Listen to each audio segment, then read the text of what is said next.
I believe in broadening the base, lowering the rates, and stop playing favorites. 47% of Americans don't pay any federal income tax. Meanwhile, the best investment you can make as a lobbyist or as a corporation is get a lobbyist to get your own tax exemption like GE. We've created all these loopholes and tax codes that are thousands of pages long. Now, my preference is to get to a consumption tax, where we have to fund government, but that should be done equitably across all people in a society. We're all part of this country, and there should not be redistributive taxes anywhere.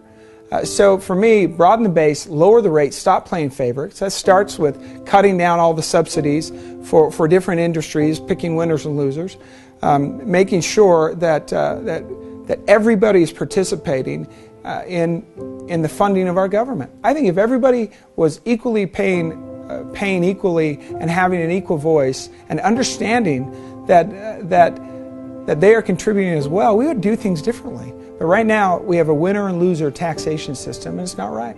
Article 1, Section 8 gives the Congress the power to create or to coin money, and that power needs to be taken back from the Federal Reserve. If we eliminated the Federal Reserve or allowed Congress to take back the power to create money, then that would eliminate the tax problem. If you think about it, the power to create money, how could you possibly need any taxes at all if the government has the power to create money? People need to understand and connect the dots that if the government is creating money, why would it need to tax you to begin with? So that question, that scenario needs to be solved before we can make any progress in that area. Senator Dorgan has spoke out on the secrecy of the Federal Reserve System. There is no entity in the world that controls our lives more than the Federal Reserve System. What the Federal Reserve Board does, nobody knows what they're doing. $500 billion and you don't know who got the money? The loans go to the central banks. Who actually made that decision to hand out $1 trillion that way? $500 billion. Who made that decision? The Federal Open Market Committee. All right. Well, the Constitution says no money shall be drawn from the Treasury but in consequence of appropriations made by law. This money is not drawn from the Treasury. Is it safe to say that nobody in 1913 contemplated that your small little group of people would decide to hand out $500 billion to foreigners? This particular authority has been used numerous times over the years. The authority that Mr. Bernanke is referring to is the Federal Reserve Act of 1913. Congressman Charles Lindbergh said the following: "This act establishes the most gigantic trust on earth.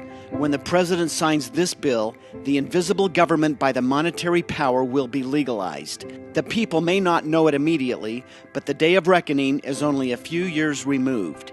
The worst legislative crime of the ages is perpetrated by this banking bill." After signing the Federal Reserve Act of 1913, President Woodrow Wilson said, "I have unwittingly ruined my country." An elite group of people and the corporations they run have gained control over not just our energy, food supply, education, and health care, but over virtually every aspect of our lives. We have a privately owned central bank system disguised as a government-owned system. There is no other agency of government which can overrule actions that we take. There is no other agency of government which can overrule actions that we take. It gives them the ability to print money in a way that the insiders are protected and everybody else is trained. No matter where you go in the world, he who controls the money controls the world.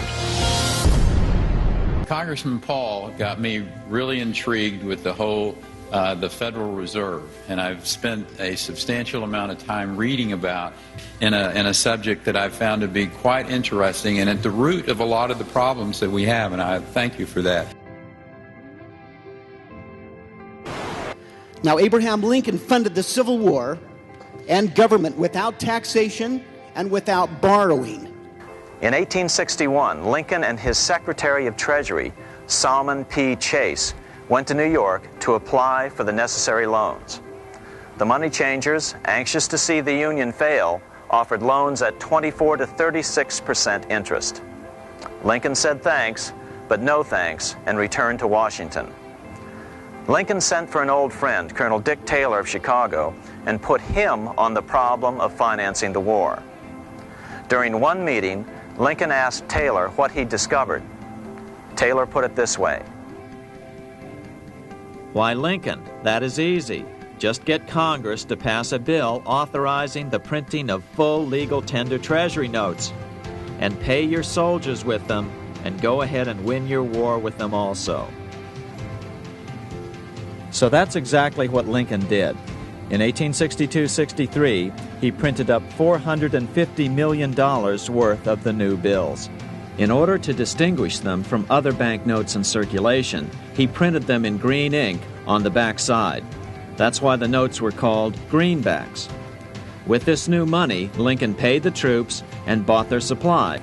During the course of the war, nearly $450 million worth of greenbacks were issued without borrowing and without taxation.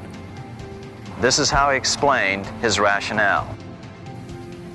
The government should create, issue, and circulate all the currency and credit needed to satisfy the spending power of the government and the buying power of consumers. The privilege of creating and issuing money is not only the supreme prerogative of government, but it is the government's greatest creative opportunity. By the adoption of these principles, money will cease to be master and become the servant of humanity.